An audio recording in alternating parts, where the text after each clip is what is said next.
اعوذ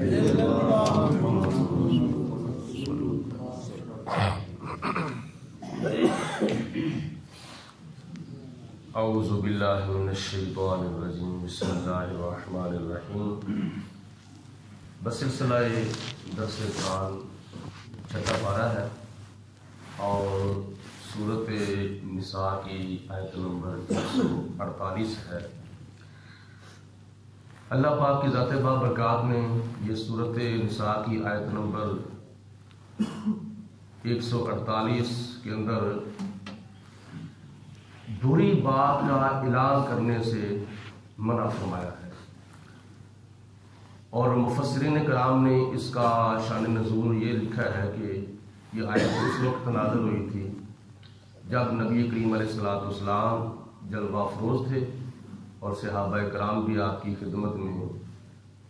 حاضر تھے۔ کسی شخص نے حضرت سیدنا ابو بکر صدیق رضی اللہ تعالیٰ عنہ کو برا بھلا کہا، اور حضرت سیدنا صدیق اکبر رضی اللہ تعالیٰ عنہ خاموش رہے، اور دوسری مرتبہ پھر اس نے آپ کی توہین کی تو جناب صدیق اکبر رضی اللہ تعالیٰ عنہ نے پھر درگزر کیا، اور تیسری مرتبہ پھر اس نے جناب صدیق اکبر رضی اللہ تعالیٰ عنہ کی توہین کی تو جناب ابو بکر صدیق رضی اللہ تعالیٰ عنہ نے جواب دیا، اور نبی کریم علیہ السلام وہاں سے تشریف لے گئے تو جناب ابو بکر صدیق رضی اللہ تعالیٰ عنہ نے حضور علیہ السلام کی بارگاہ میں عرض کی، یا رسول اللہ آپ مجھ سے ناراض ہیں، آپ وہاں سے تشریف لے آئے ہیں؟ تو نبی کریم علیہ السلام نے فرمایا کہ پیارے ابو بکر، جتنی دیر تک آپ جواب نہیں دے رہے تھے تو اتنی دیر تک اللہ تعالیٰ کی ذات نے ایک فرشتہ بھیجا تھا، وہ اس کو جواب دے رہا تھا، اور جب آپ نے خود جواب دیا تو پھر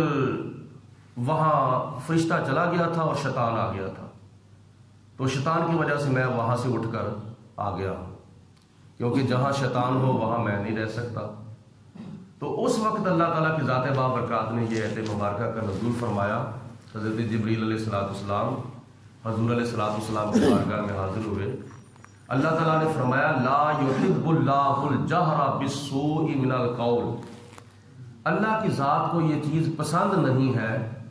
کہ بری بات کا اعلان کیا جائے، یعنی بری بات کا چرچا کیا جائے، بری بات کو عام کیا جائے، یہ اللہ کی ذات بابرکات کو پسند نہیں۔ اور اس سے مراد کچھ مفسرین کرام فرماتے ہیں کہ کسی کے ذاتی طور پر عیب کو ظاہر کرنا اور اس کا چرچا کرنا، اس سے یہ مراد ہے کہ کسی دوسرے مسلمان بہن بھائی کا ذاتی طور پر عیب اور اس کا گھریلو معاملہ جو ہے وہ ظاہر کیا جائے، اور دنیا کے اندر معاشرے کے اندر اس کو مشہور کیا جائے، چرچا کیا جائے، یہ اللہ کی ذات بابرکات کو پسند نہیں۔ تو اس کے اندر چغلیاں بھی آ جاتی ہیں، اس کے اندر غیبتیں بھی آ جاتی ہیں۔ اللہ کی ذات بابرکات کو کسی کی غیبت کرنا گوارا نہیں، کسی کی چغلی کرنا اللہ تعالیٰ کو پسند نہیں۔ چغلی کیا ہے، غیبت کیا ہے؟ چغلی یہ ہے کہ اگر کوئی بندہ کسی کے خلاف بات کرتا ہے تو سننے والا جا کر اس کو بتاتا ہے کہ تیرے خلاف اس نے یہ بات کی ہے، تو یہ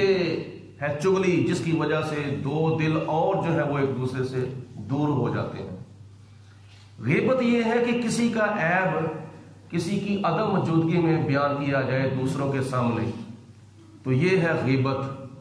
تو نبی پاک علیہ السلام نے جو چغلی کی سزا اور چغلی کا عذاب بیان فرمایا ہے،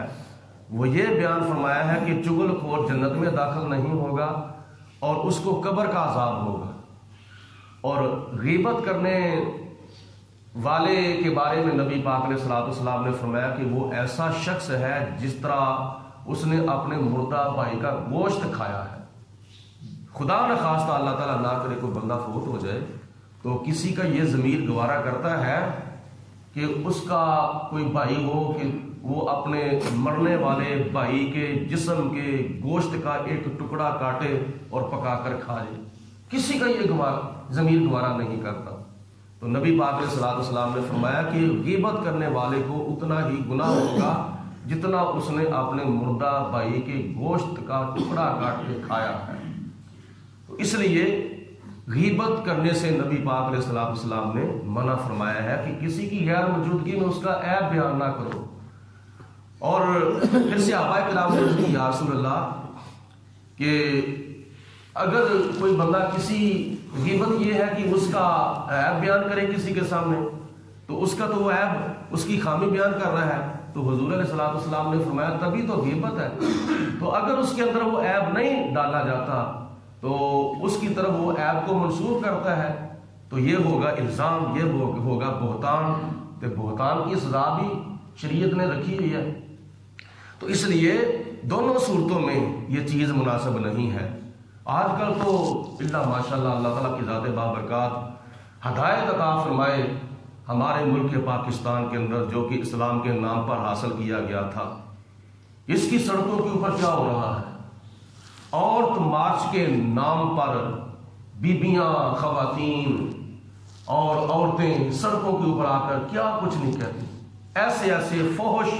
اور بے حیائی والے نعرے جو ہیں وہ لکھے ہوتے ہیں کتبوں کے اوپر،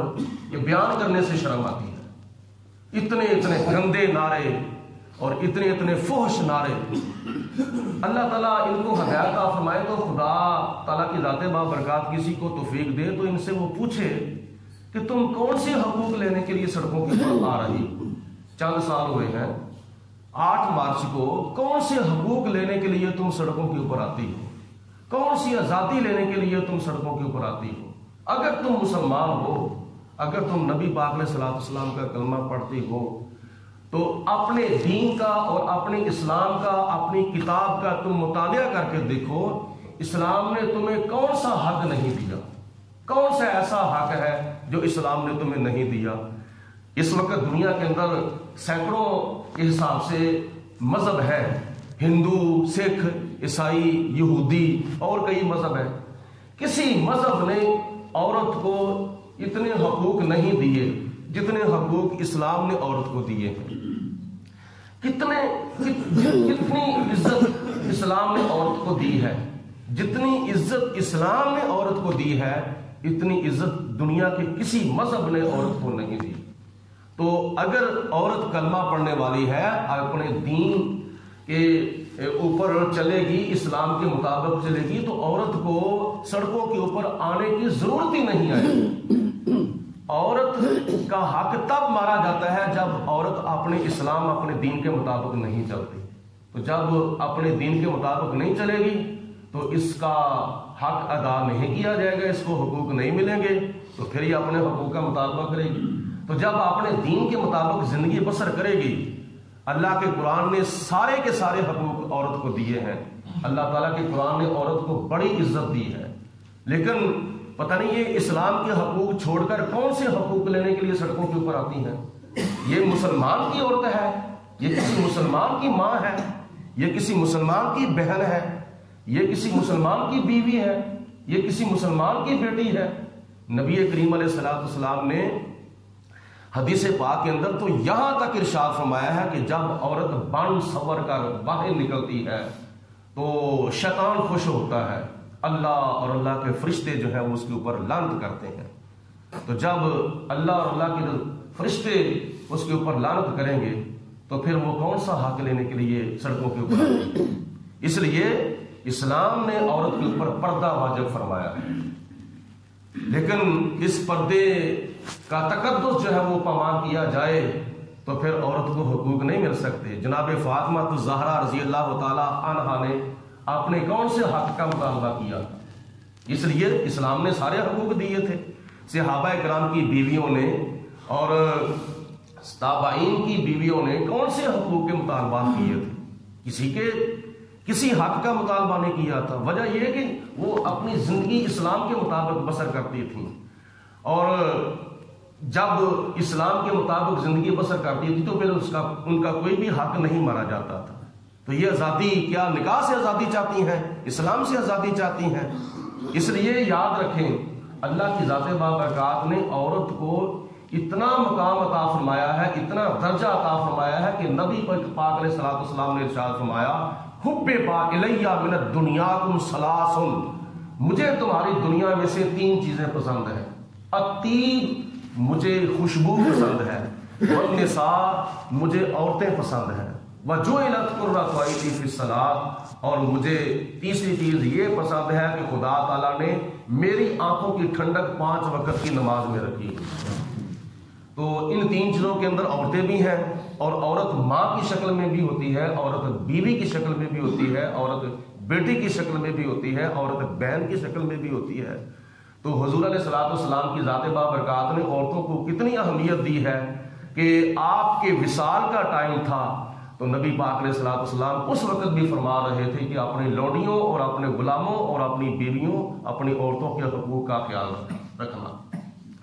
تو اس وقت اگر دیکھا جائے، عورت اسلام کی روشنی میں، عورت اگر ماں کی شکل میں ہے تو اولاد کے لیے اس کے قدموں کے نیچے جنت ہے، عورت اگر بہن کی شکل میں ہے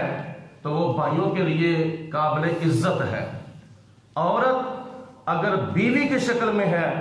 تو وہ خامد کے لیے محبت ہے، اگر عورت بیٹی کی شکل میں ہے تو وہ والدین کے لیے رحمت ہی رحمت ہے، لیکن عورت اگر ماروی سرمت کی شکل میں ہے تو اس کے اوپر اللہ تعالیٰ کی بے شمار لعنت ہے کہ جس نے پاکستان کا اور اسلام کا معاشرہ تباہ کرنے کی مکمل طور پر کوشش کی ہے۔ تو اس لیے ہمیں چاہیے کہ اپنی ماؤں، بہنوں، بیٹیوں کو سمجھائیں کہ تمہارے حقوق اللہ تعالیٰ کی ذات بابرکات نے سڑکوں کے اوپر نہیں رکھے، باقی تمہارے حقوق اللہ تعالیٰ کی ذات بابرکات نے اپنے قرآن میں رکھے ہیں اور حضور علیہ الصلوۃ والسلام نے اپنے فرمان میں رکھے ہوئے ہیں۔ اللہ رب العالمین کی ذات بابرکات ہم سب کو عمل کرنے کی توفیق عطا فرمائے۔ تو خدا تعالیٰ کی ذات بابرکات نے فرمایا الا من ظلم، سوائے مظلوم کے، یعنی اللہ تعالیٰ کی ذات بابرکات کو یہ چیز پسند نہیں ہے کہ بری بات کا چرچا کیا جائے، الا من ظلم، سوائے مظلوم کے۔ اگر ظالم آپ کسی مظلوم کے اوپر ظلم کرتا ہے تو پھر اس مظلوم کو حق حاصل ہے کہ اس کے ظلم کے خلاف کیا نام ہے قدم اٹھائے، اقدام کرے اور حکام کے پاس جا کے شکایت کرے کہ فلاں آدمی میرے اوپر ظلم کر رہا ہے، لہذا اس کو ظلم سے باز کیا جائے۔ وقال اللہ سمیع علیما، اور اللہ تعالیٰ